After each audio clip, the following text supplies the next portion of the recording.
Ողջույն հարգելի հայրենակիցներ, այսօր ապրիլի 23-ն է, Մայր Հայաստանը մասնակցում է Ջահերով երթին, այս տարի առանձնահատուկ խորհուրդ ունի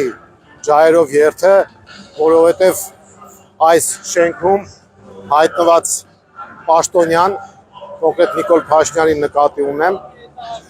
փաստացի ուրացման և ժխտման քաղաքականություն է վարում և մեր բոլորի մասնակցությունը ունի կարևորագույն ուղերձ և դրսին և ներսին, որ մենք հայոց ցեղասպանության միջազգային հարցը կարևորում ենք որպես ճանաչման գործընթաց, միջազգային ճանաչումը պետք է լինի Հայաստանի պետական քաղաքականության հիմքում և ինչքան էլ Նիկոլ Փաշինյանը և այս շենքում հայտնված այն մարդիկ, ովքեր կիսում են նրա տեսակետները, ժխտեն այդ փաստը և ըստ էության ուրացման քաղաքականություն վարեն, դա միևնույն է չի ընդունվելու հայ ժողովրդի կողմից։ Մայր Հայաստանը ցեղասպանության միջազգային ճանաչման գործընթացը համարում է, որ պետք է լինի պետական քաղաքականության հիմքում և մեր բոլորիս պարտքն է իշխանափոխությունից հետո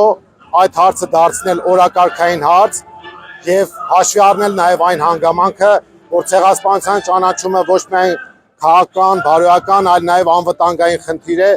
և մերժման քաղաքականությունը սպառնալիք է Հայաստանի Հանրապետության համար։ Մենք այդ մոտեցումները այս իշխանության չենք կիսում և կարծում ենք, որ ցեղասպանության ճանաչումը